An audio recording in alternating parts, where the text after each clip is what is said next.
కాళేశ్వరం అనేటువంటి స్కామ్ సంబంధించినటువంటి దాంట్లో పీసీ ఘోష్ కమిషన్ ఇచ్చినటువంటి రిపోర్ట్ మీద నిన్నంతా కూడా చాలా పెద్ద ఎత్తున చర్చ జరిగింది. సో దీనికి సంబంధించి చాలా డీటెయిల్స్ మాట్లాడుకోవాలి, చాలా డెప్త్గా మాట్లాడుకోవాల్సిన అవసరం అయితే ఉంది. సో ఈ క్రమంలో మనం చాలా క్లియర్గా పీసీ ఘోష్ కమిషన్ రిపోర్ట్ను తప్పడుతూ బీఆర్ఎస్ పార్టీ నిన్న హరీష్ రావు నేతృత్వంలో అసెంబ్లీ వేదికగా వాళ్ళు దానిలో ఉన్నటువంటి రిపోర్ట్లో ఉన్నటువంటి లోపాలను ఎత్తి చూపడం జరిగింది.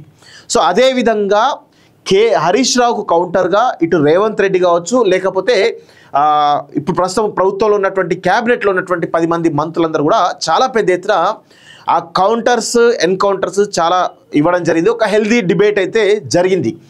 ఎందుకంటే ఒక ఇష్యూ మీద ఖచ్చితంగా బోత్ సైడ్స్ వాదనలు తెలంగాణ ప్రజలు తెలుసుకోవాలి. ఎవరిది తప్పు ఎవరిది కరెక్టు అనే కోణంలో తెలుసుకోవాల్సిన అవసరం తెలంగాణ ప్రజలపై ఉంటుంది.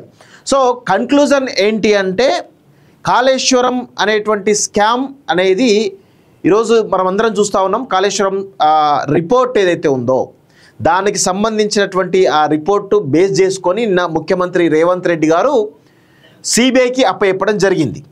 సో సిబిఐకి అప్పచెప్పడం వెనకాల రేవంత్ రెడ్డి వ్యూహం ఏంటి, ఇందులో మనం చాలా పెద్ద ఎత్తున చర్చ చేయాల్సిన అవసరం అయితే ఉంది. ఒకసారి మీకు దాని లోతుల్లోకి వెళ్ళేటువంటి ప్రయత్నం అయితే చేస్తారు. ముందు సిబిఐకి కాళేశ్వరం అనేటువంటి అంశం మీద ఈరోజు ఒక ప్రధానమైనటువంటి ఆర్టికల్ అన్ని దాంట్లో కూడా ఇదే సేమ్ సిబిఐకి కాళేశ్వరం అని చెప్పేసి రిపోర్ట్ రావడం జరిగింది.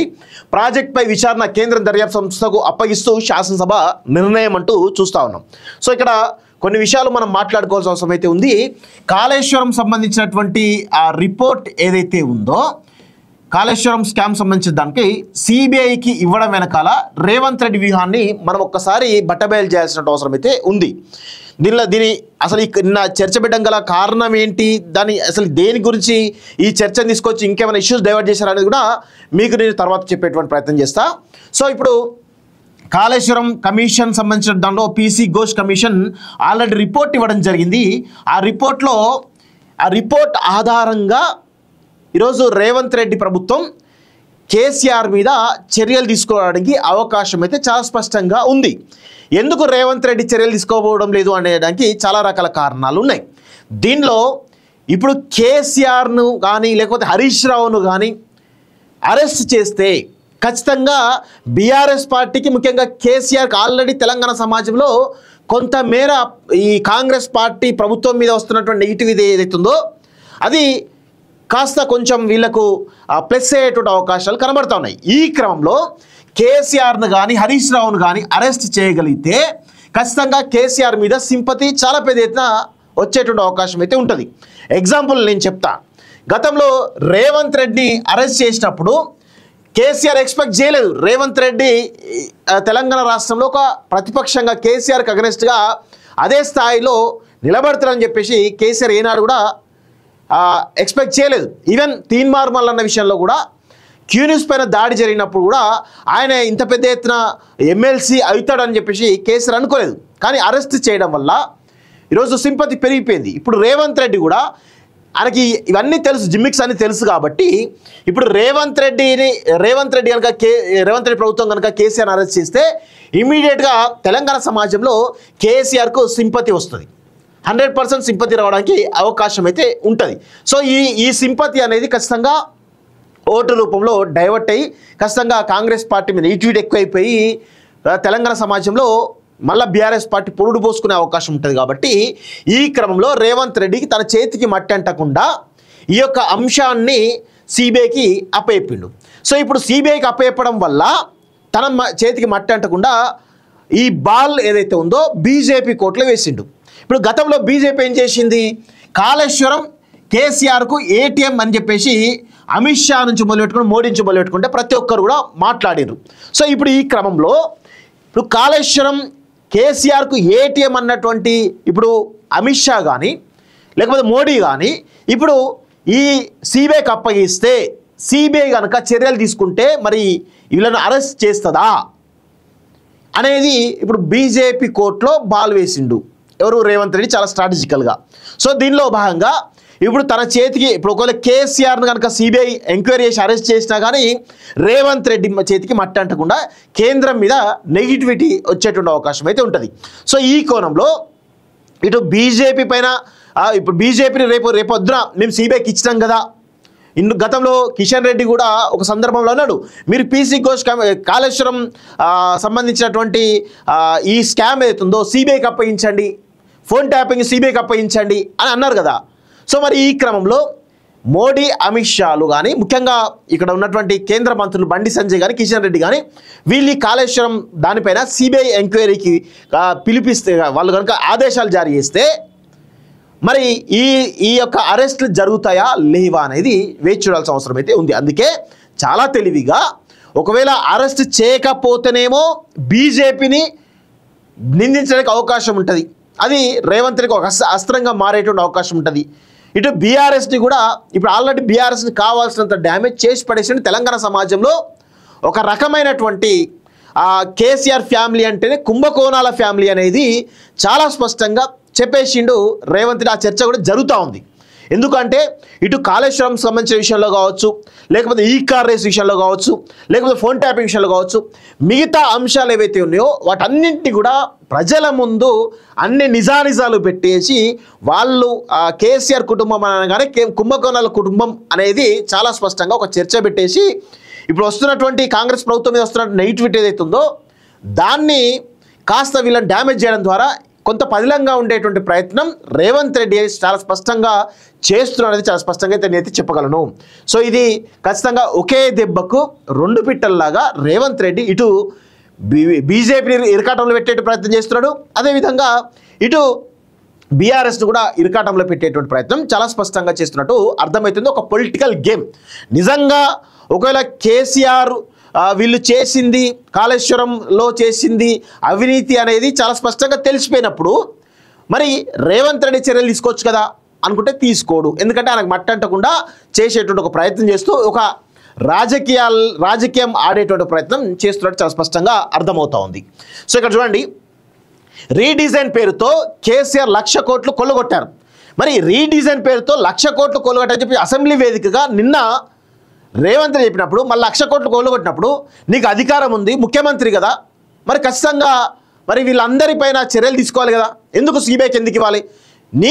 ఇప్పుడు రాష్ట్ర ప్రభుత్వంలో సిబిసిఐడి ఉంటుంది, ఏసీబీ ఉంటుంది, అన్నీ ఉంటాయి కదా. మరి వాటికి ఇవ్వకుండా సిబిఐకి ఇవ్వడం వెనకాల ఇది ఒక కుట్ర జరుగుతూ ఉందా అంటే బీజేపీని కానీ ఇంకా బీఆర్ఎస్ని కానీ ఇరకాటంలో పెట్టేటువంటి ఒక ప్రయత్నం చాలా తెలివిగా చేస్తున్నట్టు చాలా స్పష్టంగా అర్థమవుతోంది. 8B 8C నోటీసులపై కేసీఆర్ హరీష్ రావులది వితండవాదమని ధ్వజం. అర్ధరాత్రి దాటాక సాగిన సభ, సీఎం ప్రకటన అనంతరం నిర్వధిక వాయిదా. సో ఇక్కడ చాలా స్పష్టంగా ఏంటంటే అర్ధరాత్రి వరకు సభ నడపాల్సిన అవసరం లేదు. ఎందుకు అర్ధరాత్రి వరకు నడపాలి? ఇంకో రేపు ఉంది, ఎల్లుండి ఉంది, ఇంకా ఒక వారం 10 రోజులు పెంచండి, పొడిగించండి. అర్ధరాత్రి ప్రజలందరూ చూడనప్పుడు అర్ధరాత్రి ప్రజలు చూస్తారు. ఇప్పుడు అసెంబ్లీ పెట్టేదే ప్రజలు చూడడానికి. ప్రజలు చూడనప్పుడు మీరు ఎందుకు అసెంబ్లీ పెడుతున్నట్టు అంటే చాలా తెలివిగా డైవర్ట్ చేసి అన్ని ఇష్యూస్ని డైవర్ట్ చేయడానికి ఇది ఒక ప్రయత్నం జరుగుతున్నట్టుగా చాలా స్పష్టంగా అర్థమవుతా ఉంది. కాళేశ్వరం బ్యారేజ్లో అక్రమాల వైఫల్యంపై మరింత లోతుగా దర్యాప్తు చేయడానికి ఇంకా లోతుగా ఏముంటుంది? పీసీ ఘోష్ అనేటువంటి వ్యక్తి ఆల్రెడీ ఆయన ఒక జస్టిస్గా రిటైర్డ్ జస్టిస్గా ఉన్నాడు. మరి ఆల్రెడీ ఉన్నాక కూడా ఇంకా లోతుగా చేయాల్సిన అవసరం ఉంది. అంటే జస్టిస్ కంటే లోతుగా సిబిఐ చేస్తుందా? చేయదు కదా. ఆల్రెడీ జస్టిస్ అంటేనే అన్ని లా పాయింట్స్ అన్ని రకాలుగా ఆయన ఎంక్వైరీ చేసి దాదాపు 600 పేజీల రిపోర్ట్ ఇచ్చిండు.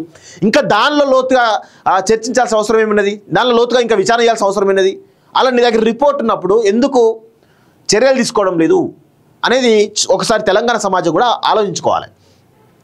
ఆదివారం శాసనసభలో జస్టిస్ పీసీ ఘోష్ కమిషన్ నివేదికపై జరిగిన చర్చకు సమాధానం ఇచ్చిన ముఖ్యమంత్రి రేవంత్ రెడ్డి ఈ నిర్ణయాన్ని ప్రకటించారు.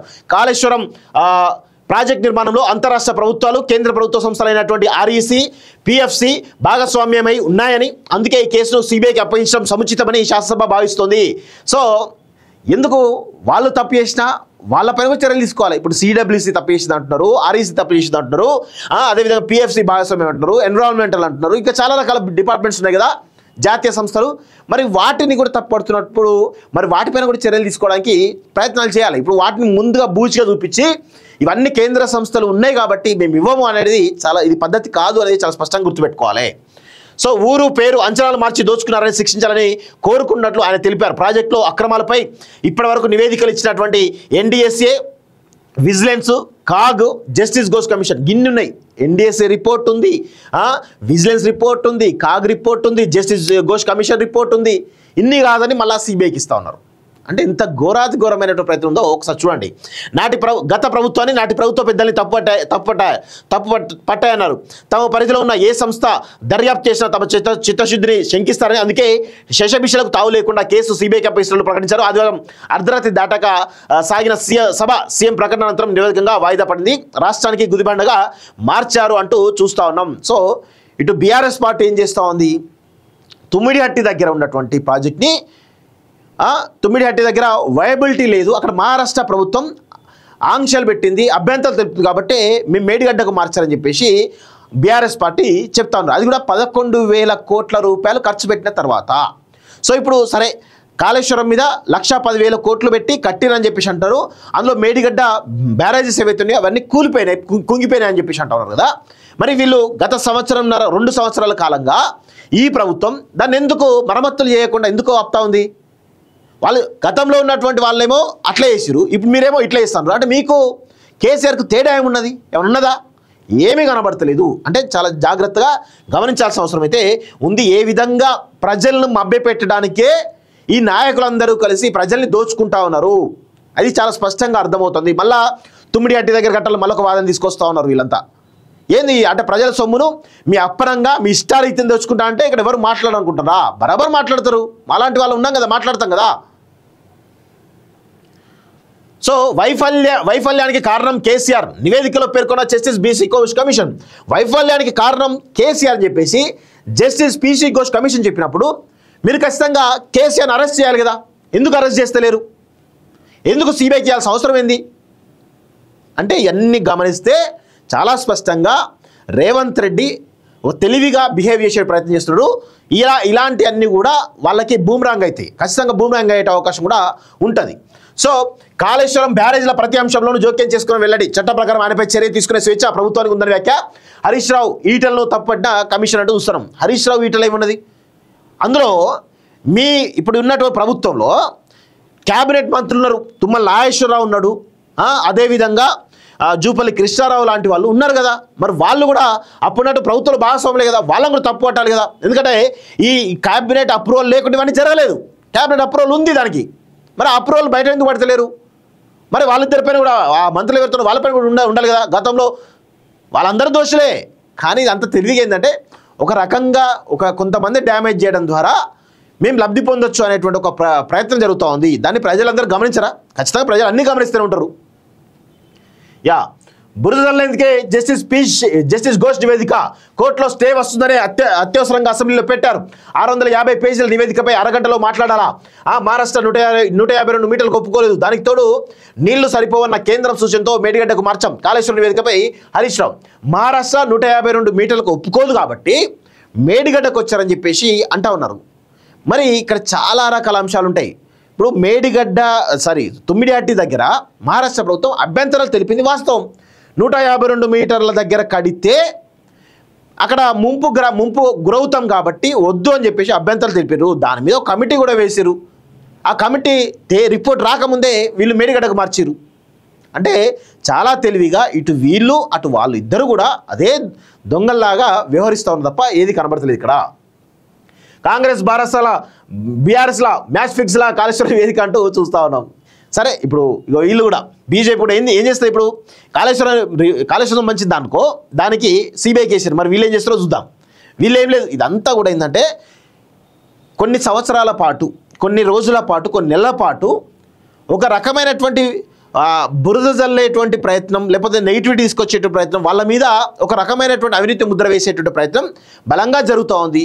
సరే అవినీతి చేసిరనేది చాలా స్పష్టంగా ప్రజలకు కూడా అర్థమైపోయింది. మరి చర్యలు తీసుకోవడానికి ఇటు కాంగ్రెస్ పార్టీ చర్యలు తీసుకోదు, అటు బీజేపీ కూడా చర్యలు తీసుకోదు. కావాల్సుకొని ఇదంతా ఒక డ్రామా ఆడుతూ ఉంటారు. ఇదంతా కామన్ ప్రక్రియ కనబడుతూ ఉంది. బారాస వాకౌట్ గన్ పార్క్ వద్ద కమిషన్ వేదిక పత్రాలు చిత్తబిట్లో వేసిన ఆ పార్టీ ఎమ్మెల్యేలు 1,00,000 కోట్లు ఖర్చు చేసిన 1,00,000 ఎకరాలకు మంచి నీరు ఇవ్వలేదు, కేసీఆర్ బాధ్యత అని కమిషన్ తేల్చింది అంటూ చూస్తా ఉన్నాం.